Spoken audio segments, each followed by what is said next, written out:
तो आप सबका फिर से एक बार स्वागत है ज्योग्राफी क्लासेस में। आज हम लोग पढ़ेंगे इंडियन पॉलिटी में एक बहुत इम्पोर्टेंट चैप्टर है जो संविधान का। उसमें है कि संविधान की प्रमुख विशेषताएं।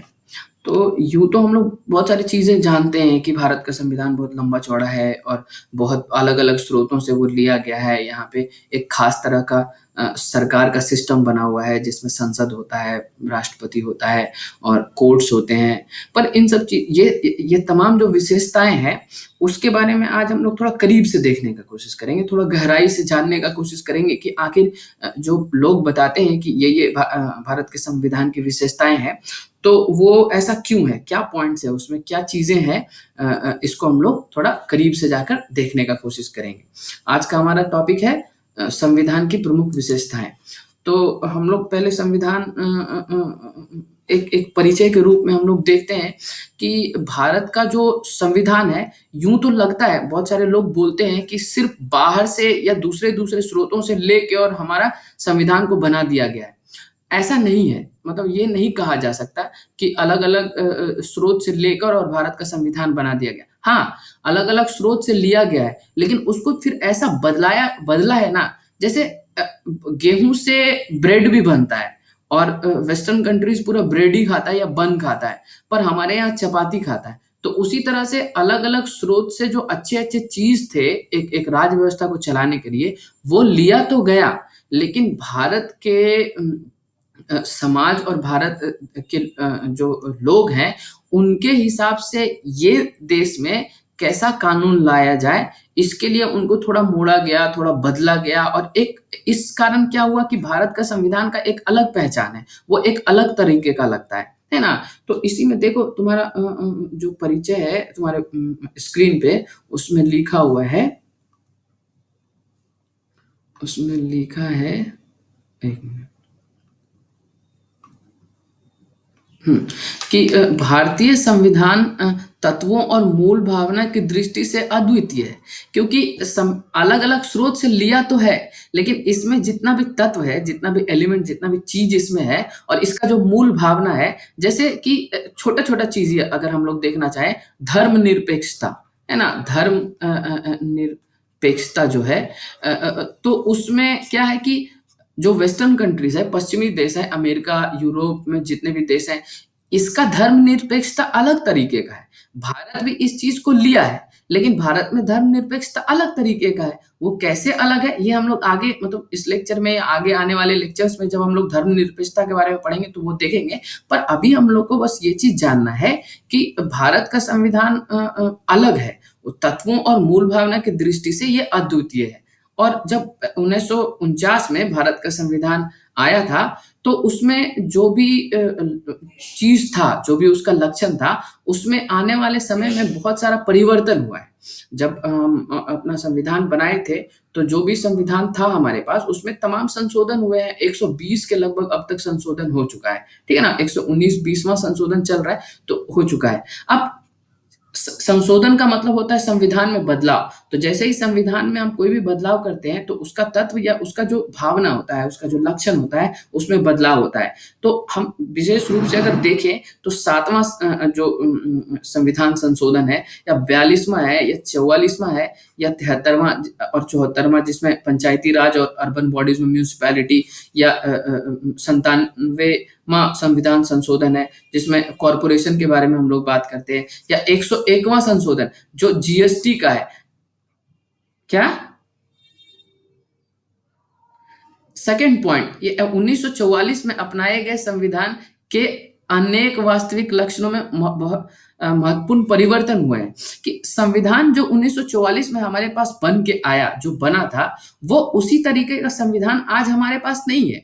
उस संविधान में बहुत सारा बदलाव हुआ है, तो उसका वास्तविक लक्षण में बहुत सारा बदलाव हो गया है। जैसे पहला राइट टू प्रॉपर्टी जो था, राइट टू प्रॉपर्टी संपत्ति का अधिकार, है ना? तो ओरिजिनल संविधान में हम देखते हैं कि राइट टू प्रॉपर्टी एक फंडामेंटल राइट था, आधारभूत जो अधिकार था, मूलभूत अधिकार था। लेकिन आज वो राइट टू प्रॉपर्टी मूलभूत अधिकार नहीं है। या जब हम संविधान शुरू किए थे, संविधान हमारा 1949 में जब बना था, जब वो इम्प्लीमेंट हुआ था, तब क्या था कि कोई भी जो फंडामेंटल ड्यूटीज नहीं था, हम लोग को फंडामेंटल जो ड्यूटीज है वो ऐसा कुछ नहीं था कि ये चीज हम लोग को करना है। लेकिन आज हम लोग देखते हैं कि हमारे संविधान में फंडामेंटल ड्यूटीज का भी एक चैप्टर है। तो बहुत सारा ऐसा चीज है ना जो संविधान में बदला हुआ है। अलग अलग जो संशोधन है, बहुत सारे संशोधन हुए हैं, 120 के लगभग संशोधन हुए हैं। पर ये सब जो तुम्हारे स्क्रीन पे लिखा हुआ है, जैसे 7वां संशोधन, 42वां 44वां संशोधन, 73वां 74वां संशोधन, 97वां या 101वां संशोधन, ये सब के माध्यम से संविधान में बड़ा परिवर्तन हुआ है ना। और भी बहुत सारी चीजें जिनसे भी परिवर्तन हुआ। मतलब कहने का मतलब यही है कि जिस तरह का संविधान हमको दिया गया था, जिस तरह का संविधान बना था, उस तरह का संविधान है नहीं। क्योंकि हमारे संविधान निर्माता थे ना, वो सोचते थे कि आने वाले समय में लोगों का जरूरत अगर, या समाज का जरूरत, या देश का जरूरत अगर होगा, बदलेगा, तो उसके हिसाब से हमारे संशोधन में भी, हमारे जो संविधान में है, वो बदलाव ला पाएंगे। और इस तरह का तमाम वो प्रोविजन डालते हैं। मतलब वो संविधान में ही ऐसा नियम डाल देते हैं कि हाँ, संविधान को बदला जा सकता है। तमाम तरीका होता है, संसद में वोट होगा, बहुत सारे लोग मिलकर उसको पास करेंगे, वो हम लोग देखेंगे आगे। एक आर्टिकल 368 है, उसके हिसाब से संविधान में बदलाव होता है, या बिना आर्टिकल 368 के भी बदलाव हो जाता है। पर बदलाव होता है, मतलब ये जगह, बदलाव का जगह हमारे पास है, और उस जगह का इस्तेमाल करके, उस प्रोविजन का इस्तेमाल करके हम लोग ने, हमारे देश के नेताओं ने, या हमारे देश के लोगों ने, हमारे देश के जनप्रतिनिधित्वों ने संविधान में बहुत सारे बदलाव किए हैं। तो आज जो हमारा संविधान है, उसका वो एक बदला हुआ संविधान है ना। बहुत बड़ा 42वां संविधान संशोधन जो 1976 में आया था, जिसको हम लोग मिनी कॉन्स्टिट्यूशन कहते हैं। और वो मिनी कॉन्स्टिट्यूशन इसलिए कहते हैं क्योंकि ये जो 42वां संविधान संशोधन है ना, उसमें बहुत आमूलचूल परिवर्तन हुआ था। संविधान में बहुत सारे, संविधान के बहुत सारी चीजों को, इमरजेंसी प्रोविजन है, या कैसे विधायिका और कार्यपालिका का जो संबंध है, उसमें थोड़ा बदलाव हुआ है ना। तो या प्रस्तावना में बहुत सारा चीज को ऐड किया गया। तो ये सब हम लोग देखते हैं कि संविधान का जो वास्तविक लक्षण था, या अनेक उसका जो मूल भावना था, उसी में बदलाव हुआ है। तो इसलिए चूंकि 42वां संविधान संशोधन में बदलाव बहुत बड़ा हुआ, इसलिए इसको हम लोग मिनी कॉन्स्टिट्यूशन कहते हैं, है ना। अब इसमें तुमको एक चीज देखना, बदलाव की जब हम बात कर रहे हैं ना, तो उसमें एक चीज देखना होगा कि 1973 में एक केशवानंद भारती का मामला आता है। वो अभी हम लोग बहुत सारा चीज केशवानंद भारती के बारे में नहीं पढ़ेंगे, क्योंकि जब हम लोग फंडामेंटल राइट्स के बारे में पढ़ेंगे ना, तब हम लोग केशवानंद भारती को बहुत ही डिटेल में पढ़ेंगे। लेकिन अभी तुमको इतना ही जानना है, क्योंकि हम लोग ये बात कर रहे हैं कि हमारा जो संविधान था, उसका कुछ मूल तत्व था, कुछ मूल भावना था, और आए दिन जो जैसे जैसे आगे बढ़ते गया हमारा समाज, हमारी जरूरतें अलग होते गई, तो हम अपने संविधान में अलग अलग संशोधन लाके उसमें बदलाव किए। पर 1973 में एक केस होता है, सुप्रीम कोर्ट में एक केस जाता है। केशवानंद भारती जो है, केरला का एक आदमी है, वो केस कर देता है, राइट टू प्रॉपर्टी, उसका प्रॉपर्टी सीज कर लेता है। गवर्नमेंट सीज नहीं करता है, मतलब ले लेता है कोई डेवलपमेंट प्रोजेक्ट के लिए, तो उसी में वो केस करते हैं, और उसमें बहुत सारा चीज बदल जाता है। तो सुप्रीम कोर्ट एक चीज लाती है, बेसिक स्ट्रक्चर इसको कहते हैं। सुप्रीम कोर्ट एक तो कॉन्सेप्ट लाती है बेसिक स्ट्रक्चर का, स्ट्रक्चर का, ये मूल ढांचा लाती है। बोलती है कि जो पार्लियामेंट है, जो संसद है, वो कर सकता है, संसद जो है वो जो भी बदलाव चाहे वो कर सकता है, लेकिन जो संविधान का मूल ढांचा है ना, उसमें कोई बदलाव नहीं होगा। और जैसे ही संविधान के मूल ढांचा में बदलाव करने का कोई भी कानून लाएगा हमारा संसद, तो सुप्रीम कोर्ट जो है उसको निरस्त कर देगी।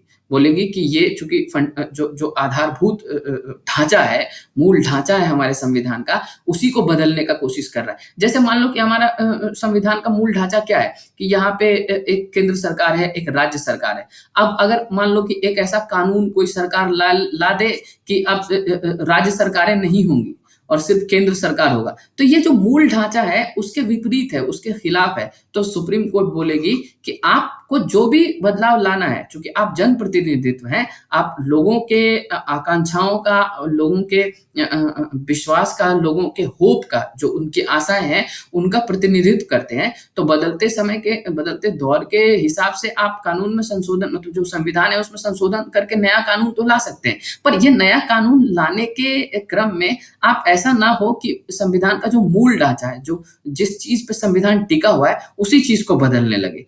ये हम नहीं मानेंगे। अगर आप ऐसा करेंगे तो उस कानून को हम निरस्त कर देंगे और वो नल एंड वॉइड हो जाएगा, मतलब कि वो कानून नहीं चलेगा देश में। तो ये मूल ढांचा का कॉन्सेप्ट है। हम लोग केशवानंद भारती के जो मामला था उसके बारे में हम लोग विस्तार से पढ़ेंगे, पर जब हम लोग फंडामेंटल राइट्स के बारे में पढ़ेंगे ना, तब हम लोग ये चीज पढ़ेंगे केशवानंद भारती के केस के बारे में।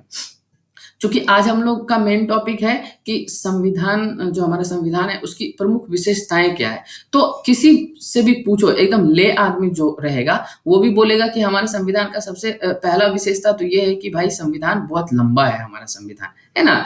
तो लंबा है, क्या है, कितना लंबा है, तो इसमें एक प्रस्तावना, जब 1949 में संविधान आया था तो इसमें एक प्रस्तावना था, preamble we the people of India having solemnly resolved, हम भारत के लोग, ऐसा है ना, एक प्रस्तावना है जो जो भारत के संविधान का मूल जो फिलॉसफी है या उसका जो मूल लक्षण है उसको बताता है। तो जो ओरिजिनल संविधान था हमारे पास, उसमें एक प्रस्तावना था, 395 अनुच्छेद था जो 22 भागों में विभक्त था और 8 अनुसूचियां थी।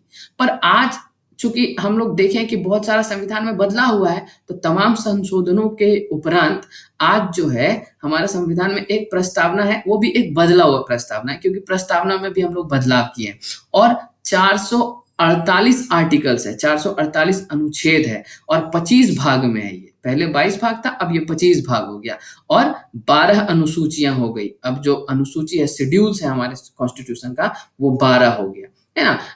जो 73वां 74वां आया या एंटी डिफेक्शन लॉ आया, ये सबसे अनुसूची बढ़ गया है। खैर इस सब के बारे में हम लोग डिटेल में पढ़ेंगे। अभी तुम सिर्फ इतना ही जानो जनरल नॉलेज के लिए कि जो ओरिजिनल कॉन्स्टिट्यूशन था हमारा, उसमें एक प्रस्तावना था, 395 अनुच्छेद था जो 22 भागों में विभक्त था और 8 अनुसूचियां थी। पर आज का संविधान में एक प्रस्तावना है, 448 अनुच्छेद है और 12 अनुसूचियां हैं। अब है कि जब बोलते हैं लोग कि हमारे संविधान की प्रमुख विशेषता यह है कि वो बहुत लंबा, सबसे लंबा लिखित संविधान है, सबसे लंबा और लिखित। तो लिखित संविधान अमेरिका में जैसे लिखित संविधान है, लेकिन ब्रिटेन में लिखित संविधान नहीं है।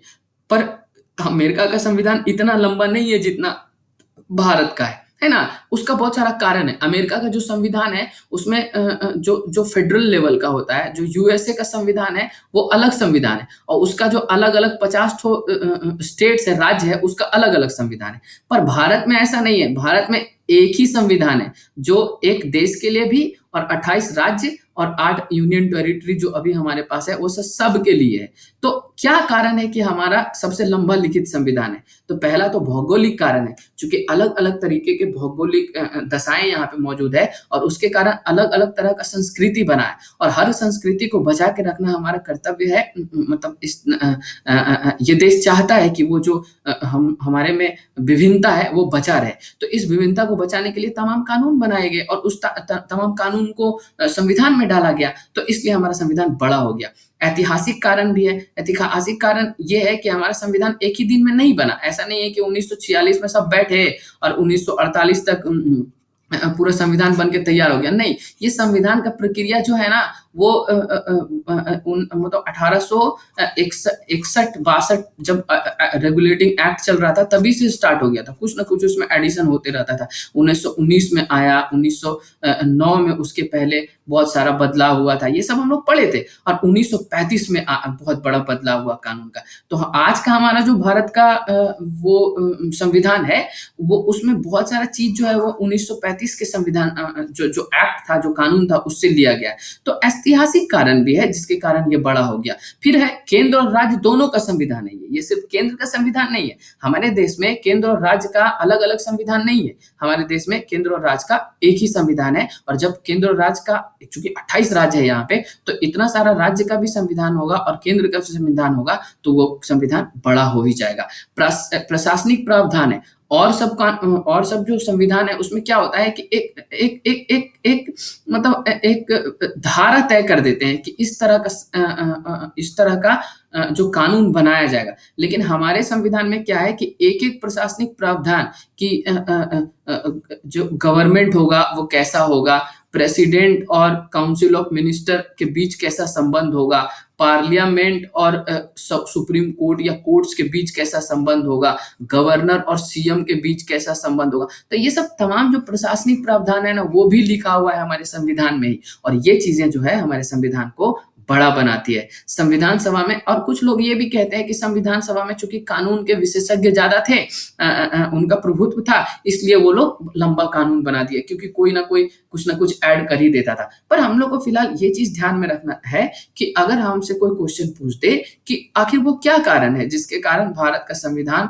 बहुत ही लंबा है, सबसे लंबा लिखित संविधान है, तो हम लोग ये कारण दे सकते हैं कि भौगोलिक कारण, ऐतिहासिक कारण, केंद्र और राज्य का संविधान है, ये प्रशासनिक प्रावधान है उसमें लिखा हुआ, और संविधान सभा में कानून विशेषज्ञों का प्रभुत्व था। तो ये सबसे पहली विशेषता हुई। हमारा संविधान जो है, हम लोग बोले थे कि हमारा संविधान का बहुत सारा विशेषता के बारे में हम लोग जानते हैं, पर हम लोग थोड़ा गहराई से उसको नजदीक से जाके देखने का कोशिश कर रहे हैं। ऐसे तो हम लोग को लगता है कि हम लोग सब चीज जानते हैं अपने संविधान के बारे में, लेकिन जब हम लोग गहराई से देखने का कोशिश करते हैं, ये जब सवाल आता है हमारे पास कोई भी कॉम्पिटिटिव एग्जामिनेशन का, तब ये सब चीज जो पॉइंट्स है वो इंपॉर्टेंट हो जाता है कि आखिर क्या कारण है कि हम बोल रहे हैं कि लंबा संविधान, सबसे लंबा लिखित संविधान है, किस कारण, क्यों ऐसा लंबा है, तब हम ये सब कारण देंगे।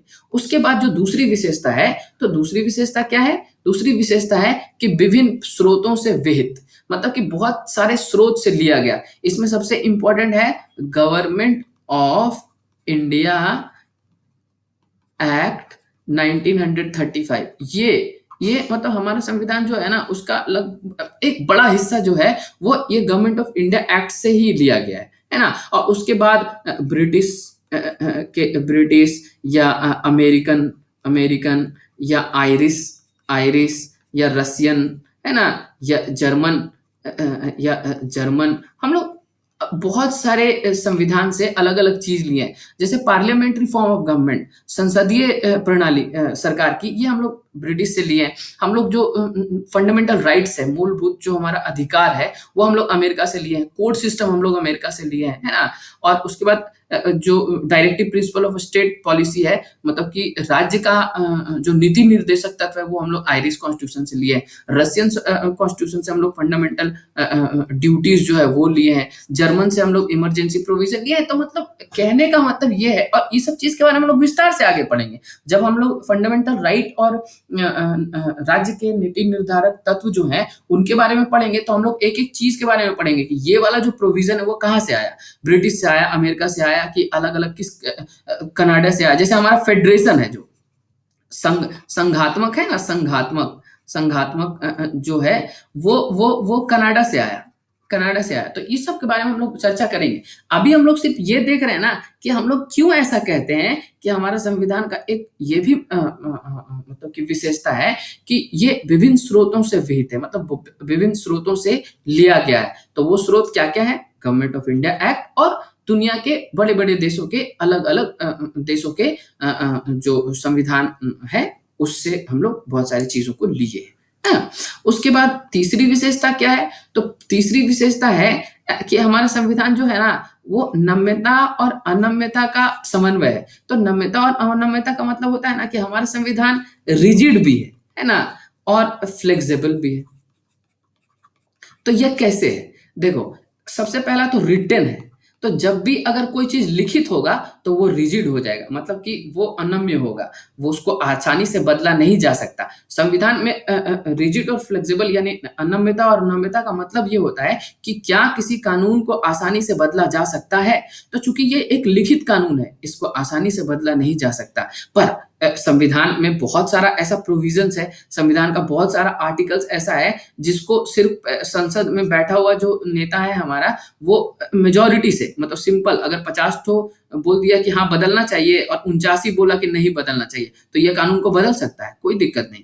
लेकिन बहुत सारा जो जैसे आर्टिकल 368 है, इसमें हम लोग जो संविधान में संशोधन है ना, संशोधन के बारे में पढ़ते हैं उसमें। ये जो आर्टिकल है, ये जो इस आर्टिकल से क्या होता है कि संविधान को संशोधित किया जाता है। इसमें वो प्रोसेस दिया हुआ है कि किस तरीके से संविधान में संशोधन होगा। तो बहुत सारा जो आर्टिकल्स है, बहुत सारा जो तत्व है हमारे संविधान का, उसको इतनी आसानी से नहीं बदला जा सकता है। तो जब कोई चीज को आसानी से नहीं बदला जा सकेगा, तब उसको हम लोग रिजिड कहेंगे, उसको अनम्य कहेंगे। और कोई चीज को अगर आसानी से बदल दिया जाएगा, तो उसको हम लोग नम्य कहेंगे, बोलेंगे कि फ्लेक्सिबल है। जैसे बहुत सारा अगर हमको ये तय करना है कि हर राज्य को राज्यसभा में कितना सीट मिलेगा, तो ये चीज है ना, ये चीज बहुत मुश्किल है इसको बदलना। क्योंकि इसमें पहले तो पार्लियामेंट में जितने भी लोग होंगे अलग अलग सदन में, उसका 2/3 है ना, जितना लोग होंगे उसका 2/3 लोग को एग्री होना पड़ेगा, मतलब मानना पड़ेगा कि हाँ ये चीज बदले। उसके बाद उस सदन का, मतलब लोकसभा का और राज्यसभा का जितना स्ट्रेंथ होगा, जैसे लोकसभा का 545 है और राज्यसभा का 252 है ना, तो इसका आधा आधा लोग को भी राजी होना पड़ेगा, है ना। और उसके बाद आधा से ज्यादा, मतलब 28 राज्य है, तो कम से कम 14 राज्य को राजी होना पड़ेगा, तब ये चीज बदल सकता है। तो ये बहुत मुश्किल सा है, ये इतना आसान नहीं है। तो ये सब चीजें जो है वो इसको रिजिड यानी अनम्य बनाती है। तो इस तरह से हम लोग देखते हैं कि भारतीय संविधान में जो है बदलाव तो हो सकता है, और बहुत सारा चीज ऐसा है, जैसे अब मान लो कि ये सिटीजनशिप्स का जो राइट है, आजकल हम लोग बहुत सुन रहे हैं, बहुत देख भी रहे हैं। भारत में एक आया है कानून CAA का, जो नागरिकता का कानून जैसे है। तो नागरिकता का कानून को आराम से बदला जा सकता है। ये जो नागरिकता का कानून है ना, इसको संसद अपने से बदल सकती है। संसद जो है ना, सिंपल मेजोरिटी का मतलब हो गया ना कि अगर संसद में आज जो मीटिंग चल रहा है उसमें 100 आदमी है, तो अगर 51 आदमी बोल दिया, 51 नेता बोल दिया कि हाँ बदल दो, तो बस बदल जाएगा और कोई जरूरत ही नहीं। तो नागरिकता कानून को आराम से बदला जा सकता है। तो जो चीज को आराम से बदला जा सकता है उसको हम लोग फ्लेक्सिबल कहते हैं। फ्लेक्सिबल हम लोग बोलते हैं कि वो नम्य है, और जो चीज को बहुत मुश्किल से बदला जाता है उसको हम लोग बोलते हैं अनम्य है। तो इस तरह से हम लोग देखते हैं कि हमारा जो संविधान है वो रिजिड भी है, और वो फ्लेक्सिबल भी है। अलग अलग जगह पे वो अलग अलग तरीके से अपने आप को दर्शाता है। कभी वो लगता है कि बहुत टफ है, इसको बदलना बहुत मुश्किल है, और कभी लगता है कि बहुत आसान से। अब कोई भी राज्य, मान लो कि बिहार है ना, बिहार राज्य है ना, या छोड़ो, जो हुआ है उसका हम लोग एग्जाम्पल लेते हैं। जैसे ओडिशा, पहले ओडिशा था, है ना, अब हो गया ओडिशा। सिंपल, कोई दिक्कत नहीं। वो संसद में जो है, संसद में एक बिल पेश किया गया कि आज से ओडिशा का नाम ओडिशा नहीं होके ओडिशा होगा, और सिंपल मेजोरिटी से पास किया और उसका नाम बदल दिया गया। तो ये राज्य में के बाउंड्री में बदलाव, राज्य का नाम में बदलाव, या नागरिकता का कानून, ये सब बहुत आसानी से बदला जा सकता है। लेकिन अगर राज्यों और केंद्र के बीच संबंध, या प्रेसिडेंट का पावर, या सुप्रीम कोर्ट का पावर, माने वैसा कोई भी चीज जिससे राज्य का सरकार चलाने में परेशानी हो या प्रभावित करे, तो उन सब चीजों को बहुत मुश्किल से बदला जाता है। इसलिए हम लोग बोल सकते हैं कि भारतीय संविधान जो है वो फ्लेक्सिबल भी है और वो रिजिड भी है। उसके बाद हम लोग देखते हैं कि जो चौथा विशेषता क्या है। तो चौथा विशेषता ये है कि एकात्मकता की ओर झुकाव के साथ एक संघीय व्यवस्था है। संघीय व्यवस्था तो है, संघीय व्यवस्था का मतलब होता है कि एक सेंटर होगा इसमें, मतलब एक केंद्र सरकार होगी और बाकी राज्य सरकार होगी। राज्य में जो स्टेट्स होगी, बहुत सारा राज्य होगा। तो इस तरह का, और ये दोनों अपना अपना काम करेंगे, दोनों कानून बनाएंगे, दोनों उसका कार्यान्वयन करेंगे, है ना, ये होगा। तो इस तरह का व्यवस्था जो होता है वो संघीय व्यवस्था होता है। लेकिन भारत में देखते हैं ना कि संघीय व्यवस्था तो है, लेकिन ये संघीय व्यवस्था सेंटर की तरफ जो है ना, केंद्र की तरफ थोड़ी झुकी हुई है। अब क्या क्या चीज है इसमें, ये हम लोग तुम्हारे स्क्रीन पे लिखा हुआ है कि भारतीय संविधान में संघ का क्या क्या लक्षण है। तो संघ का लक्षण है 2 सरकार है, हाँ अब तो 3 सरकार हो गई इनफैक्ट, मतलब कि एक केंद्र में होगी, एक राज्य में, और दूसरा पंचायत में, है ना। पंचायत या लोकल बॉडीज जो है, एकदम सबसे जो लोकल डेमोक्रेसी है, पंचायत या म्यूनिसिपैलिटी में, तो 2 सरकार है। यानी कि जो भी शक्ति है सरकार चलाने की, राज्य व्यवस्था की, वो कहीं एक ही नहीं है, सिर्फ केंद्र में नहीं है। केंद्र में भी है, राज्य में भी है और अब लोकल बॉडीज में भी है। तो ये संघ का लक्षण है। जब जब जब जब तुम्हारा शक्ति का विभाजन अलग अलग केंद्रों में हो जाए ना, तब वो संघीय व्यवस्था कहते हैं उसको। तो ये संघ का लक्षण है। तो दो सरकार है, केंद्र और राज्य की, शक्तियों का विभाजन है हमारे पास। शेड्यूल 8 में, शेड्यूल 7 में हम लोग देखते हैं, 7 शेड्यूल जो इंडियन कॉन्स्टिट्यूशन का है, उसमें देखते हैं कि 3 ठो लिस्ट है। उसमें स्टेट लिस्ट है, सेंट्रल लिस्ट है और कंकरेंट लिस्ट है। तो इसमें उसमें शक्तियों का विभाजन हो जाता है कि कौन भाई क्या काम करेगा। और लिखित संविधान है। संघ का ये संघीय जो संविधान है, उसका एक बहुत इंपॉर्टेंट जो लक्षण है वो ये होता है कि लिखित संविधान। क्योंकि अगर संविधान लिखित नहीं होगा तो पता कैसे चलेगा कि कौन वाला काम कौन करेगा और किसके पास कितनी शक्ति है। जब कोई चीज लिखा होता है तब उस पे कोर्ट्स भी फैसला देती है कि नहीं, ये तो लिखा हुआ, कानून में ये लिखा हुआ है कि आप कृषि पे कोई कानून नहीं बना सकते। कृषि पे आप कोई कानून नहीं बना सकते। अगर बोल दिया सेंटर को तो वो नहीं बना पाएगा, है ना। तो इस तरह से लिखित संविधान जो है वो बहुत जरूरी है संघीय व्यवस्था के लिए। तो संघ का लक्षण क्या है हमारे भारतीय संविधान में? दो सरकारें हैं, शक्तियों का विभाजन है, लिखित संविधान है, संविधान की सर्वोच्चता है। मतलब संविधान में जो लिखा हुआ है उसको मानेगा सब, दोनों सरकार या तीसरा सरकार जो है वो भी मानेगा कि संविधान सर्वोच्च है। ये नहीं कि सेंट्रल गवर्नमेंट है तो वही सर्वोच्च हो गया या स्टेट गवर्नमेंट तो वही नहीं। संविधान में जो लिखा हुआ है उसको अलग अलग, क्योंकि संविधान से ही ये शक्तियां प्राप्त हुई है। संविधान खुद ही ये शक्ति दे रहा है कि कुछ शक्ति केंद्र को दे दिया और कुछ शक्ति राज्य को दे दिया और कुछ शक्ति जो लोकल बॉडीज है उसको दे दिया। तो इसमें संविधान की सर्वोच्चता बहुत जरूरी होती है संघीय व्यवस्था में। फिर कठोर संविधान, अगर कठोर संविधान नहीं होगा तो संघीय व्यवस्था रह नहीं पाएगी। फिर क्या होगा कि कोई भी एक सरकार जो है या केंद्र सरकार वो ऐसा बदलाव कर देगा संविधान में कि सिर्फ केंद्र को शक्ति रहेगा और राज्यों को कोई शक्ति नहीं रहेगी।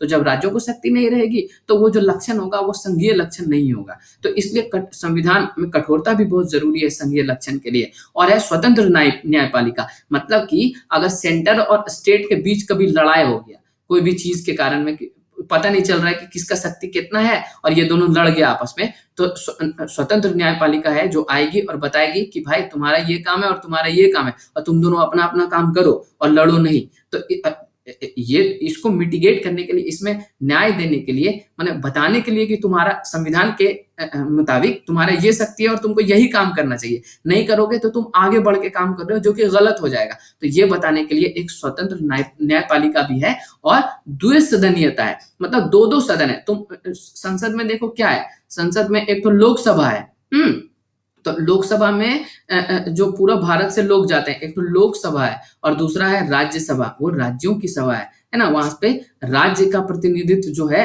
राज्य में जितना भी लोग चुना गया, विधायक, एमएलसी, ये सब उसको वोट करके और राज्यसभा में डालता है। हर राज्य का अलग अलग सीट्स होता है। तो ये द्विसदनीयता होता है उसमें। संघ का ये लक्षण है कि एक लोकसभा हो गया और दूसरा राज्यसभा हो गया। तो संघीय व्यवस्था तो है, लेकिन ये संघीय व्यवस्था और इसके लक्षण भी एकदम विद्यमान है हमारे संविधान में। पर ये संघीय व्यवस्था जो है ना वो थोड़ा केंद्र की तरफ झुका हुआ है और कभी कभी इमरजेंसी सिचुएशन होता है तो यूनिटरी टाइप का हो जाता है, एकात्मक हो जाता है। एकात्मक का मतलब होता है कि एक ही बॉडी हो गया, मतलब एक ही जो केंद्र हो गया और वही केंद्र पूरी शक्ति को अपने पास रख लिया और जिस तरह से व्यवस्था चलाना है उस तरह से चला रहा है। तो ये भी जरूरी है, क्योंकि कभी कभी जैसे इमरजेंसी सिचुएशन हो गया, अगर कोई बाहर से अटैक कर दिया, हम लोग आक्रमण कर दिया, या भारत में कोई भी ऐसा आपातकालीन स्थिति आ गया, तो वहां पे जरूरी है कि ये, चूंकि बहुत सारा आदमी अगर उस समय डिसीजन लेगा तो वो गड़बड़ा जाएगा, और एक अगर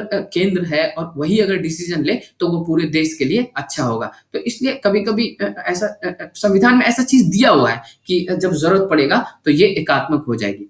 और आम तौर पे भी, आम दिन में भी अगर मतलब बहुत ही आपातकालीन स्थिति नहीं हो तब भी ऐसा बहुत सारा प्रोविजंस है हमारे संविधान में जो इसको गैर संघीय बनाती है। उसमें क्या क्या है? एक सशक्त केंद्र। अब राज्य सरकार और केंद्र सरकार तो है, मतलब राज्य भी है और सेंटर भी है, पर सेंट्रल गवर्नमेंट हमेशा ज्यादा मजबूत होती है, क्योंकि अब बहुत सारी शक्तियां जो है, टैक्स, इनकम टैक्स का शक्ति सिर्फ सेंट्रल गवर्नमेंट को है, राज्य सरकार को नहीं है। या विदेश नीति, सर्कुलेशन, ट्रांसफर, बहुत सारी चीजें जो है वो सिर्फ सेंट्रल गवर्नमेंट को है। तो गैर संघीय लक्षण हमारे संविधान में क्या क्या है कि केंद्र जो है वो थोड़ा ज्यादा सशक्त है।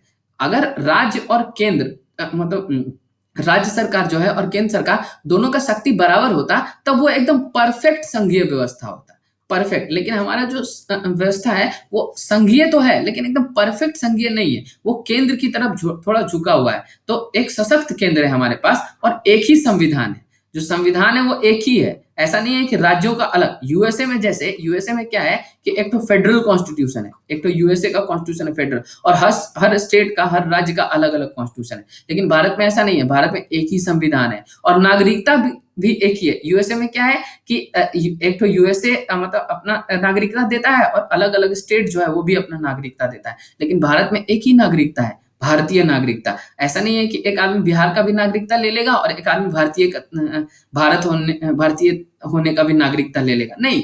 वो सिर्फ एक ही नागरिकता उसको मिलेगा, भारतीय होने का, हर राज्य के लोगों को। तो एक संविधान है, एकल नागरिकता है, संविधान का लचीलापन भी है। अभी हम तुमको बता रहे थे कि अगर किसी राज्य का नाम बदलना हो, नेम बदलना हो या उसका बाउंड्री बदलना हो, है ना, है ना, ऐसा तमाम अगर कोई भी चीज को बदलना हो तो वो आराम से सिर्फ संसद में जो भी पार्टी पावर में रहेगी, उसको अगर ज्यादा वोट मिला और संसद में उसको मतलब उसको मेजोरिटी है तो आराम से वो बदल देगी। कोई मतलब राज्य सरकार से उसको कंसल्ट करना चाहिए, लेकिन कंसल्ट करने का भी जरूरत नहीं है। अगर राज्य सरकार नहीं भी चाहेगी कि मेरा नाम बदला जाए तब भी बदल देगा और कोई कुछ नहीं कर पाएगा। तो ये बहुत सारी चीजों में संविधान बहुत लचीलापन भी है और इस लचीलेपन का फायदा केंद्र को जाता है, राज्यों को नहीं जाता है अक्सर। और एकीकृत न्यायपालिका है। न्यायपालिका एकीकृत का मतलब आगे हम लोग पढ़ेंगे, छोड़ो। एकीकृत न्यायपालिका का मतलब होता है कि एक ही न्याय, ऐसा नहीं है कि केंद्र के लिए मतलब केंद्र सरकार के लिए, सेंटर के लिए कोई अलग कोर्ट है और राज्य के लिए कोई अलग कोर्ट है, नहीं। यहाँ पे सुप्रीम कोर्ट राज्यों का कानून को सुप्रीम कोर्ट भी इंप्लीमेंट कर सकता है और स्टेट में जो हाई कोर्ट है वो भी इंप्लीमेंट कर सकता है। तो ऐसा नहीं है कि सेंटर का अलग कोर्ट है और राज्य का अलग कोर्ट है। यूएसए में ऐसा है, यूएसए में एक तो फेडरल कोर्ट है और बाकी राज्यों का भी अलग अलग कोर्ट है। राज्य का जो कानून होगा उसको राज्य का कोर्ट इंप्लीमेंट करेगा और फेडरल कानून जो होगा मतलब कि यूएसए का जो फेडरल कानून है, केंद्र का कानून है, सेंट्रल कानून है, उसको फेडरल कोर्ट इंप्लीमेंट करेगा। लेकिन इंडिया में ऐसा नहीं है। इंडिया में राज्य का अगर कोई कानून है तो उसको सुप्रीम कोर्ट भी इंप्लीमेंट कर सकता है, उस पर जजमेंट दे सकता है और हाई कोर्ट भी जजमेंट दे सकता है। उसी तरह अगर सेंटर का कोई कानून है तो उसमें हाई कोर्ट भी जजमेंट दे सकता है और सुप्रीम कोर्ट भी जजमेंट दे सकता है। इसी का मतलब यही हमारे न्यायपालिका को एकीकृत न्यायपालिका बनाती है। और उसके बाद और क्या गैर संघीय लक्षण है कि केंद्र द्वारा राज्यपाल की नियुक्ति, केंद्र क्या करता है कि एक अपना एजेंट को हर राज्य में रखता है और वो कौन है एजेंट, वो है राज्यपाल। और अखिल भारतीय सेवाएं आईएएस और आईएफएस और कोई भी और एक होता है इंडियन मतलब आईएफएस नहीं आईपीएस और एक IFS Indian forest services, Indian administrative services, Indian रुको थोड़ा सा इसको इंक को मिटा देते हैं उसके बाद। हाँ, तो अखिल भारतीय सेवाएं है। ये अखिल भारतीय सेवाएं आईएएस, आईपीएस और आईएफएस। ये क्या होता है कि इसका नियुक्ति जो है ना, इसका नियुक्ति तो केंद्र करता है, नियुक्ति केंद्र करता है मतलब सेलेक्ट करता है केंद्र। लेकिन जब केंद्र सेलेक्ट कर देता है, जो सेंट्रल गवर्नमेंट सेलेक्ट कर लेती है और उसके बाद ये राज्यों को देती है, स्टेट्स को, कि भाई और इसका सैलरी उलरी सब बिहार सरकार देगा। मतलब एक आईएएस या आईपीएस जो है उसको सेलेक्ट कौन किया, यूपीएससी, सेंट्रल गवर्नमेंट, है ना। और उसको स्टेट्स को दे दी कि हम आपको दे दिए, मेरा एजेंट मतलब ये काम करेगा, आप जिस तरह से एडमिनिस्ट्रेटिवली काम ले सकते हैं ये, और इस रिपोर्ट भी हम मतलब कभी कभी तो स्टेट भी ले सकती है, लेकिन इस पे कोई भी अगर डिसिप्लिनरी एक्शन है तो वो यूपीएससी के रिकमेंडेशन पे सेंट्रल गवर्नमेंट ही ले सकता है, राज्य सरकार उसका कुछ भी नहीं कर सकती। राज्य सरकार मैक्सिमम क्या कर सकती है, एक जगह से दूसरे जगह उसका तबादला कर सकती है ना। तो ये मतलब एक लगभग ये बहुत स्वतंत्र रूप से काम करते हैं, पर सैलरी इसका जो है ना उसको राज्य सरकार को ही देना पड़ेगा। सैलरी, पेंशन या घर गाड़ी बंगला जो भी है वो राज्य सरकार देगी, राज्य सरकार उससे काम भी लेगी, लेकिन राज्य सरकार उस पर एक्शन नहीं ले सकती, एक्शन उस पर हमेशा सेंट्रल गवर्नमेंट ही लेगा। तो ये सेंट्रल गवर्नमेंट का एजेंट होता है। तो ये गैर संघीय लक्षण है।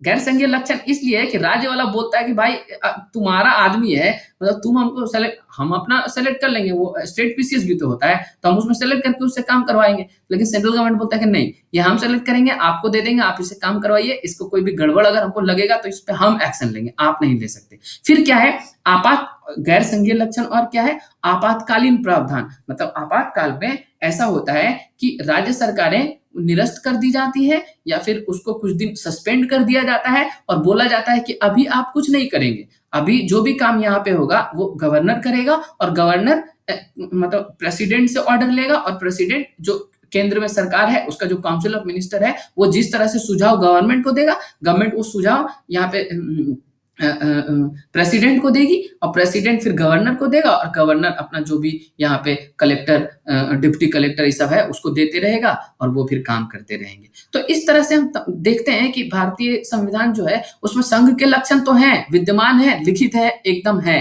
पर उसमें बहुत सारा ऐसा चीज है जो उसको जो जो एक गैर संघीय लक्षण है, और जो क्या करता है कि कहीं ना कहीं ये संघ का जो बैलेंस है वो केंद्र की तरफ झुका देता है ना।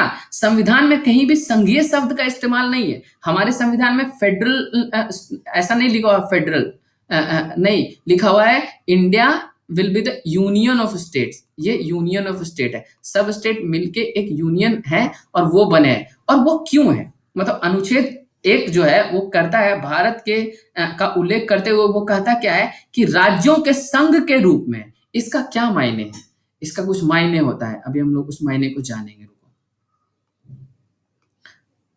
इसका मायने ये है कि जो भारत का संघ है ना, जो भारत देश है ना, यूनियन ऑफ इंडिया, भारत का संघ जो है वो क्या है, वो सब राज्यों के ऐसा नहीं है कि सब राज्य एक जगह बैठे और वो आपस में एक ये तय किया कि हम लोग मिलके एक देश बनाएंगे और सब मतलब राज्यों का संघ के तौर पे हम लोग भारत को, नहीं ऐसा नहीं हुआ। भारत बना और वो फिर अपने आप को अलग अलग टेरिटरी में डिवाइड कर दिया जिसको राज्य कहते हैं। तो पहला तो ये कि ये राज्यों के एक साथ मिल बैठ के चर्चा करके एक साथ आने के कारण भारत का संघ नहीं बना है, भारत का संघ बना और उसमें वो अलग अलग राज्य बने। और दूसरा है कि कोई भी राज्य चाहे तो भी वो इस संघ को छोड़ नहीं सकता।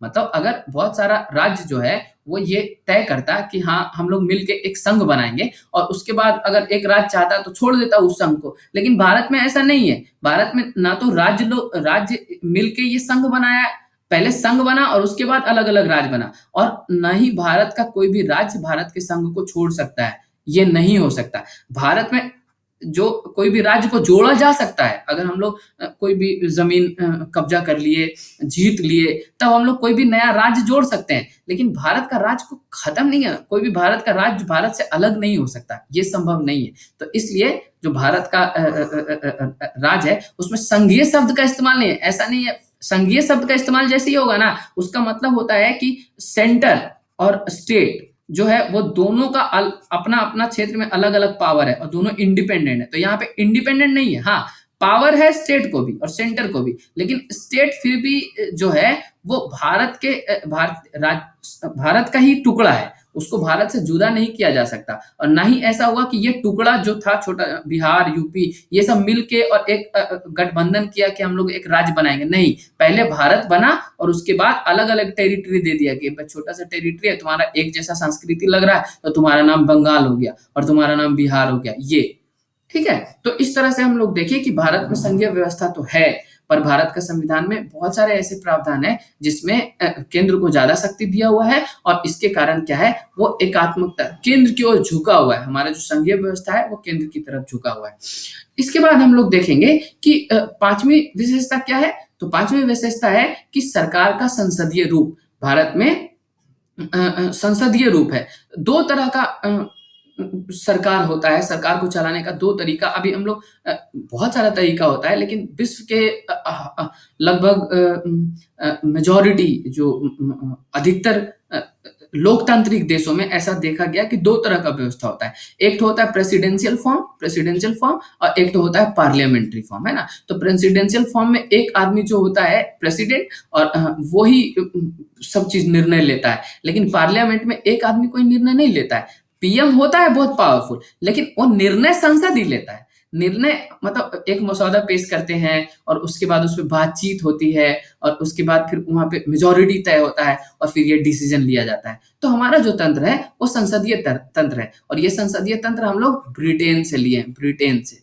है ना, ब्रिटेन से लिए हैं। तो संसदीय प्रणाली जो है उसका क्या क्या विशेषता होता है, उसमें एक वास्तविक और एक नाम मात्र कार्यपालक होता है। तो वास्तविक कार्यपालक हमारे यहाँ कौन है, पीएम, प्राइम मिनिस्टर, और नाम मात्र कौन है, प्रेसिडेंट। कोई भी चीज इंडिया में जो होता है ना उस वो प्रेसिडेंट के नाम से ही होता है कोई भी कानून, क्योंकि कोई भी कानून जो बनता है, कोई भी लॉ बनने के लिए एक्ट पे प्रेसिडेंट का साइन होना जरूरी है, तभी वो होता है। या किसी की नियुक्ति होगी, तुम्हारी अगर आईएएस में नियुक्ति हो गई या बीएएस में नियुक्ति हो गई, तो ये गवर्नर करेगा, ये प्रेसिडेंट करेगा, तो उसी के नाम से होता है। तो नाम मात्र कार्यपालक है वो ये सब करता है, पर वास्तविक में जो भी काम है वो पीएम करता है। तो दो तरह का यहाँ पे कार्यपालक की उपस्थिति होती है संसदीय तंत्र में। और दूसरा, हाँ बोलो। नाम मात्र के लिए बनाते हैं क्योंकि देखो कभी कभी क्या है ना, अब ये एक चीज हम लोग देखने का कोशिश करते हैं, ब्रिटेन में क्या है, ब्रिटेन में अभी भी जो राजा है ना, किंग, हाँ किंग जो है, मोनार्च जिसको कहते हैं वो है। अब ऐसा माना जाता है ना कि monarch can do no wrong, जो राजा है वो कभी गलती कर ही नहीं सकता। अब मान लो पीएम है और जो तमाम मंत्री संतरी है वो सब कुछ किया भी है ना, तो अगर गलती होगा तो इनका नाम आ जाएगा, ठीक है ना।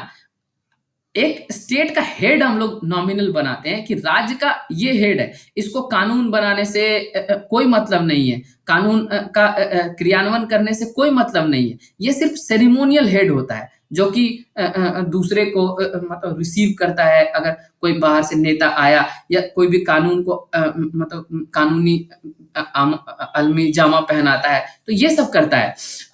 उसका जो पोजीशन होता है हमारे राज्य व्यवस्था में वो अलग एक सेरिमोनियल टाइप का होता है। सेरिमोनियल का मतलब है ना कि वो वहां पे है और वो बहुत ही पवित्र है, लेकिन वो बहुत काम नहीं करेगा, क्योंकि काम करेगा तो वो दूषित हो सकता है। अगर उसको बहुत सारा रियली में काम दे दें, उसको मतलब वास्तविक में उसी को बना दें, तो वो कुछ भी ऐसा बहुत सारा काम करेगा कि हो सके काम जब भी करेगा तो वो अच्छा बुरा होगा, तो वो हो सके दूषित हो जाए। तो ऐसा नहीं है, इसको एकदम पवित्र टाइप का बनाया गया है और एक सेरिमोनियल है, इसलिए उसको नाम मात्र कार्यपालक रखते हैं वहां पे। लेकिन अब सुनो, मान लो कि एक नाम मात्र और क्यों रखते हैं, इसका और भी बहुत सारा कारण है। मान लो कभी ऐसा हो कि वो भारत में आज के दिन में मान लो कि 2021 में क्या है कि इलेक्शन हुआ है ना, और कोई भी पार्टी मेजोरिटी नहीं, किसी पार्टी को मेजोरिटी नहीं मिली, तो कोई भी सरकार नहीं बना पाया, सरकार बना ही नहीं पाया। ठीक, ये हो गया पहला चीज। और दूसरा चीज है, मान लो पाकिस्तान उसी समय अटैक कर दिया, पाकिस्तान चाइना दोनों मिलके, ठीक है, तो उस समय क्या क्या होगा, उस समय हमारा कौन सा कार्य, कौन बोलेगा कि जो आर्म फोर्सेस को कि अटैक करो, या फिर कोई भी कानून कुछ भी बताएगा, हमारे देश को दिशा निर्देश देगा, हमारे कार्यपालक को चलाएगा, तो उस समय प्रेसिडेंट करेगा, है ना। तो ये कंटिजेंसी के समय के लिए होता है कि एक ठो हम लोग रखते हैं जो हमेशा रहता है वहां पे, है ना, सरकार बना हुआ, क्योंकि जो हमारा वास्तविक कार्यपालक है वो तो आते जाते बदलते रहता है, लेकिन ये वहीं पे स्थित रहता है। ये भी बदलता है पर एक ही साथ दोनों नहीं बदलता, तो एक होना चाहिए जो सुप्रीम कमांडर, प्रेसिडेंट ही सुप्रीम कमांडर है। प्रेसिडेंट अपने से कोई भी डिसीजन नहीं लेता है, उसको काउंसिल ऑफ मिनिस्टर जो होता है, कैबिनेट जो होता है, मिनिस्टर लोग मिलके जो बोलेंगे वही करेगा प्रेसिडेंट। लेकिन प्रेसिडेंट फिर भी ये इसलिए होता है कि अगर कहीं ऐसा हो कि सरकार ना हो, काउंसिल ऑफ मिनिस्टर नहीं हो, कुछ भी हो, तब उस समय डिसीजन कौन लेगा, हमारा प्रेसिडेंट लेगा। तो इसलिए हम लोग को एक नाम मात्र जो कार्यपालक है उसकी भी जरूरत पड़ती है। संसदीय जो तंत्र है उसका और क्या विशेषता होता है, तो बहुमत दल वाले की सत्ता होती है। जब इलेक्शन में जिस पार्टी को बहुमत मिलता है उस पार्टी का सरकार हो जाता है। और फिर क्या होता है, विधायिका के समक्ष कार्यपालिका की संयुक्त जवाबदेही। अब देखो संसद में बहुत सारे लोग आ गए और उसमें कुछ मंत्री बन गया, मतलब जो सरकार है वो चला रहा है, लेकिन ये सरकार को संसद के प्रति जवाबदेह होना पड़ता है। तो विधायिका के समक्ष, मतलब संसद है विधायिका, संसद में जो भी लोग हैं उसके समक्ष कार्यपालिका की संयुक्त जवाबदेही होती है। जो भी काउंसिल ऑफ मिनिस्टर होता है वो संयुक्त रूप से संसद के प्रति जवाबदेह होता है। अगर उसको बजट पास करवाना है या अगर कोई कानून बनाना है तो वो जब तक पूरा संसद नहीं चाहेगा तब तक नहीं हो पाएगा, है ना? या संसद का मेजॉरिटी जब तक चाहेगा तब तक नहीं हो पाएगा। फिर है कि विधायिका में मंत्रियों की सदस्यता। अब जो विधायिका है, ये देखो, जैसे कि कानून बनाने के लिए संसद है, इसमें 545 लोग हैं, है ना? इसी 545 लोग में मान लो कि 50 लोग क्या है, अलग अलग मंत्री हैं। कोई स्वास्थ्य मंत्री है, कोई रेलवे मंत्री है, कोई खनन मंत्री है, कोई कृषि मंत्री है, तो ये इसी में से है। तो विधायिका में से ही मंत्रियों की सदस्यता होती है ना? अलग नहीं होता। अध्यक्षीय जो होता है उसमें अलग सेक्रेटरी अलग होता है, मतलब जो हेल्थ सेक्रेटरी अलग होता है और माइनिंग सेक्रेटरी अलग होता है, ये सब अलग अलग होता है। और जो विधायिका होती है ना, कांग्रेस, वो अलग होता है। कांग्रेस और जो सरकार चलाने वाला सेक्रेटरीज होता है वो बिल्कुल अलग अलग पार्टी होता है। लेकिन यहाँ पे ऐसा नहीं होता है। यहाँ पे एक ही आदमी जो है वो विधायिका मंत्री भी हो सकता है, मतलब कार्यपालिका का भी सदस्य हो सकता है, और वो विधायिका का भी सदस्य हो सकता है, होता ही है इनफैक्ट। उसके बाद क्या है, प्रधानमंत्री या मुख्यमंत्री का नेतृत्व। यही हम बता रहे हैं कि इसमें वास्तविक जो कार्यपालक कौन होता है, प्रधानमंत्री होता है या मुख्यमंत्री होता है। और निचले सदन का विघटन, जो लोकसभा होता है उसको डिसॉल्व किया जाता है। राज्यसभा को, जो ऊपरी सदन है, उसको कभी विघटन नहीं किया जा सकता, वो हमेशा चलते रहता है। उसमें जो 2/3 सदस्य हैं, 1/3 सदस्य इनफैक्ट, वो हर दूसरे साल रिटायर करते रहते हैं, लेकिन वो चलता जाता है, वो कभी भी खत्म नहीं होता। कभी भी ऐसा नहीं देखोगे कि आज राज्यसभा में एक भी सदस्य नहीं है, ऐसा नहीं हो सकता किसी भी पॉइंट ऑफ टाइम में। लेकिन लोकसभा में ऐसा हो सकता है, जब लोकसभा का 5 साल पूरा हो गया और प्रेसिडेंट उसको डिसॉल्व कर दिया, तो अब कोई लोकसभा का सदस्य नहीं है। अब जब भी इलेक्शन होगा उसमें जो जीत के आएगा तभी लोकसभा बनेगी, पर जो ऊपरी सदन है वो हमेशा चलता रहता है। तो ये सब संसदीय जो रूप है, संसदीय तंत्र है, उसका कुछ कुछ लक्षण होता है। उसके बाद और हमारे संविधान की क्या विशेषताएं हैं, तो हमारे संविधान की 6ठी विशेषता ये है कि संसदीय संप्रभुता और न्यायिक सर्वोच्चता के बीच एक समन्वय है। ये बहुत इंपॉर्टेंट है। ये देखो क्यों। संसदीय संप्रभुता का मतलब होता है ना कि संसद जो भी चाहे उस तरह का कानून ला सकता है, जिस तरह का कानून चाहे संसद संप्रभुत्व है, संसद सक्षम है उस तरह का कानून लाने के लिए। और न्यायिक सर्वोच्चता, तो न्यायिक सर्वोच्चता का मतलब होता है ना कि कोर्ट्स जो है वो भी किसी भी कानून पे किसी भी तरह का जजमेंट देने के लिए स्वतंत्र है। तो ये जजमेंट कैसा हो सकता है कि हो सके बोल दे कि ये कानून ही गलत है, हम नहीं मानेंगे इस कानून को, मतलब ये कानून कुछ जो संविधान का जो मेन सब प्रोविजन है उसको इन्फ्रिंज कर रहा है या उसको गलत बता रहा है, उसको हानि पहुंचा रहा है, तो हम नहीं मानेंगे। तो न्यायिक सर्वोच्चता होती है कि जब कोर्ट अब किसी भी कानून को निरस्त करने का ताकत उसको हो, इतना पावर हो कि वो किसी भी कानून को निरस्त कर सके। और संसदीय संप्रभुता होता है एक ऐसी स्थिति जहां पे संसद को पूरी शक्ति होती है, स्वतंत्र शक्ति होती है कि वो किसी भी तरह का कानून बना सके। तो संसदीय संप्रभुता ब्रिटेन में है। ब्रिटेन का जो संसद है ना, वो जो बना दिया कोई कानून, अच्छा बुरा, मतलब गुड बैड अगली, कोई भी तरह का कानून बना दिया तो बस वो बन गया। उस पे लॉ, मतलब कानून, अब जो कोर्ट है वो उस कानून के हिसाब से ही अपना जजमेंट देगी, फैसला जो देगी वो इस कानून के हिसाब से ही देगी, वो ये नहीं बोलेगी कि कानून ही गलत है। लेकिन अमेरिका में ऐसा नहीं है। अमेरिका में और इंडिया में भी जुडिशियल रिव्यू है एक। जुडिशियल रिव्यू का मतलब होता है कि जब मतलब संसद कोई भी कानून बनाएगा तो जो कोर्ट्स है वो रिव्यू करेगा उसका, वो देखेगा कि ये जो कानून है वो बनना चाहिए, क्या ये कानून सही है या कानून गलत है। तो ये दोनों में अलग अलग है। ब्रिटेन में क्या है कि संसद की संप्रभुता है, वो किसी तरह का कानून बना सकता है और उसको कोर्ट को उस कानून को मानना पड़ेगा और उसी के हिसाब से फैसला देना पड़ेगा। लेकिन अमेरिका में है न्यायिक सर्वोच्चता। अमेरिका में अगर अमेरिका का संसद कोई भी कानून बनाता है कांग्रेस, तो जुडिशियरी जो है, कोर्ट्स जो है, वो ये बोल सकते हैं कि नहीं ये कानून गलत है और इसको नहीं मानेंगे, इस कानून को रद्द किया जाए, और वो फिर रद्द होना पड़ेगा उस कानून को। लेकिन भारत में ऐसा व्यवस्था नहीं है। भारत का क्या है व्यवस्था कि यहाँ पे संसदीय संप्रभुता है, मतलब संसद एक हद तक बहुत सारा कानून को बना सकता है, लेकिन यहाँ पे न्यायिक सर्वोच्चता भी है। यहाँ पे क्या है कि वही केशवानंद भारती वाला केशवानंद भारती, ये बहुत इंपॉर्टेंट केस है, इसके बारे में हम लोग डिटेल से पढ़ेंगे। 1973 का ये केस है। इसमें एक है बेसिक स्ट्रक्चर, जो मूल ढांचा सिद्धांत ना, ढांचा, ये क्या कहता है ना कि हाँ, भारतीय संविधान जो है वो कहता है कि संसद संप्रभुत्व है, संसद कोई भी कानून को बना सकती है, लेकिन उसको जो कोर्ट्स है उसका स्क्रूटनी को पास करना पड़ेगा। मतलब कोर्ट देखेगी कि क्या कहीं ये आधारभूत जो फंडामेंटल राइट है उसको तो हानि नहीं पहुंचा रहा, या फिर और भी कोई अलग अलग जो कानून है उसको तो हानि नहीं पहुंचा रहा, ये सब चीज देखेगी, है ना। और अगर वैसा जरूरत, या मूल ढांचा जो है जो संविधान का, उसको हानि तो नहीं पहुंचा रहा, अगर हानि पहुंचा रहा है तो मतलब कानून, मतलब ये जो कोर्ट है वो बोलेगी कि ये कानून को निरस्त किया जाता है, ये कानून नहीं चलेगा, नल एंड वॉइड है। तो ये जो पावर है वो कहां से आता है?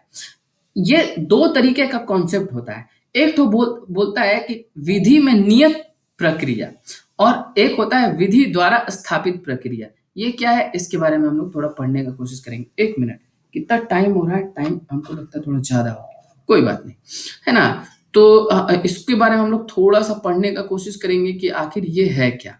ये बहुत इंपॉर्टेंट कॉन्सेप्ट है, इसको ध्यान से पढ़ना, आगे तुम लोग के बहुत काम आएगा। अब देखो, विधि की नियत प्रक्रिया, मान लो एक विधि बनाया, विधि बनाया, और उस विधि में है कि हर आदमी को 5 कार मिलेगा, ठीक है ना। हाँ, हर आदमी को 5 कार मिलेगा, नहीं, एक मिनट, थोड़ा सा इसको हम लोग बदलते हैं।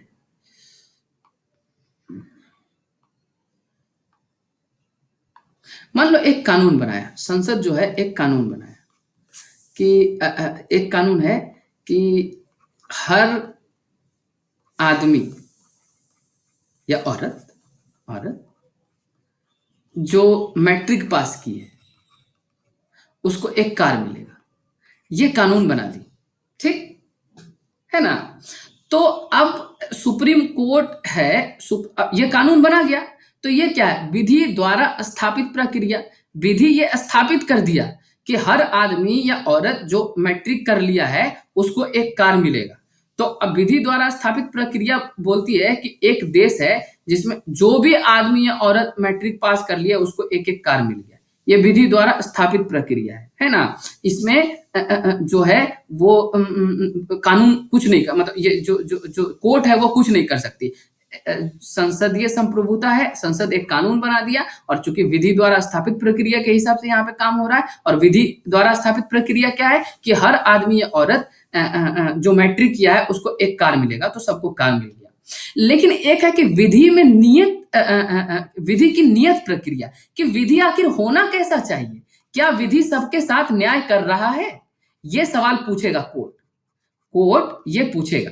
अमेरिका में जो है ना वो यही है, विधि द्वारा नियत प्रक्रिया। वो बोलेगी कि ठीक है तुम कानून बना दिए, लेकिन क्या ये कानून सही में न्याय कर रहा है?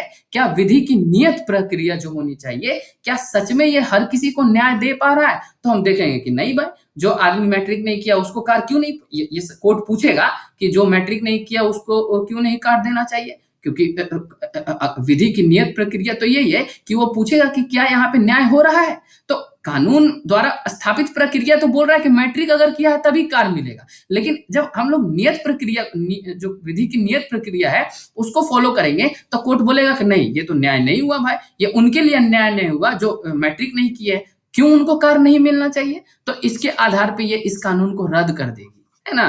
तो अमेरिका में यही चलता है, विधि की नियत प्रक्रिया, लेकिन भारत में यह चलता है विधि द्वारा स्थापित प्रक्रिया। पर बहुत सारा मामला है इंडिया में भी, जैसे आर्टिकल 21 पे अक्सर मेनका गांधी सबके केस में हुआ, वो अभी आगे जब हम लोग फंडामेंटल राइट पढ़ेंगे तब हम लोग देखेंगे कि आर्टिकल 21 जो है, right to life and liberty, right to life and liberty, है ना, मतलब कि जिंदगी और स्वतंत्रता का जो हमारे पास अधिकार है, उसमें बहुत सारा सुप्रीम कोर्ट जो है वो बहुत सारा जजमेंट देते समय इस चीज का वो मतलब हवाला देती है कि नहीं, विधि की नियत प्रक्रिया, ड्यू प्रोसेस, इंग्लिश में इसको पता है क्या बोलते हैं, इसको बोलते हैं due process of law, due process of law, कि कानून जो है, या रिजर्वेशन के मामले में भी, क्योंकि विधि द्वारा स्थापित प्रक्रिया क्या है, ऐसे तो इंडिया में विधि द्वारा भी स्थापित है कि रिजर्वेशन दिया जा सकता है, पर जब रिजर्वेशन देता है तो सुप्रीम कोर्ट ये ड्यू प्रोसेस फॉलो करता है। वो बोलता है कि नहीं, कानून ऐसा होना चाहिए कि न्याय सबको दे, और चूंकि अलग अलग तरीके का न्याय होता है, तो या फिर आर्टिकल 21 पे जजमेंट देने में right to work, right to मतलब कि एक साफ सुथरा इन्वायरमेंट में रहने का अधिकार, ये सब पे जब जजमेंट देती है ना, तो इसी को कि ड्यू प्रोसेस ऑफ लॉ, कि विधि का जो नियत प्रक्रिया है वो कैसा है, उसके आधार पे हम किसी भी कानून को सही ठहराएंगे या निरस्त कर देंगे। और इसको बोलते हैं ना procedure established by law, procedure established by law, मतलब कानून जिस तरह का प्रोसीजर बना दिया गया है भाई, तो उसी तरह से सिर्फ चलेगा, उसमें ये बदलाव नहीं हो सका। तो जहां भी प्रोसीजर एस्टैब्लिश्ड बाय लॉ होता है ना, मतलब कानून जिस तरह का प्रक्रिया बना दिया, विधि द्वारा स्थापित प्रक्रिया, वहां पे संसदीय संप्रभुता हो जाएगी, क्योंकि संसद एक कानून बनाई, अब भाई उस कानून के हिसाब से चलना है पूरे देश को, और कोर्ट भी उस कानून के हिसाब से ही फैसला देगी। लेकिन जहां पे विधि की नियत प्रक्रिया होती है, वहां पे न्यायिक सर्वोच्चता होता है, क्योंकि सुप्रीम कोर्ट, अब कोई भी कानून तुम बना दिया, अब सुप्रीम कोर्ट पूछेगी कि क्या ये कानून सबको न्याय दे रहा है, अगर नहीं दे रहा, क्या किसी के ये मूल अधिकारों का हनन तो नहीं कर रहा, अगर कर रहा है तो ये कानून को निरस्त किया जाता है। तो मेरा आशा है कि तुम लोग आज के इस लेक्चर में कम से कम ये चीज समझ गए होगे कि विधि की नियत प्रक्रिया और विधि द्वारा स्थापित प्रक्रिया अलग अलग क्यों है, और इससे संसदीय संप्रभुता और न्यायिक सर्वोच्चता कैसे हम लोग जानते हैं कि किस व्यवस्था में संसदीय संप्रभुता होगी और किसमें न्यायिक सर्वोच्चता होगी। आज का लेक्चर हम लोग यहीं पे खत्म करते हैं, और हम लोग जो अगला पार्ट है इसका, उसका नेक्स्ट लेक्चर में करेंगे, है ना। तब तक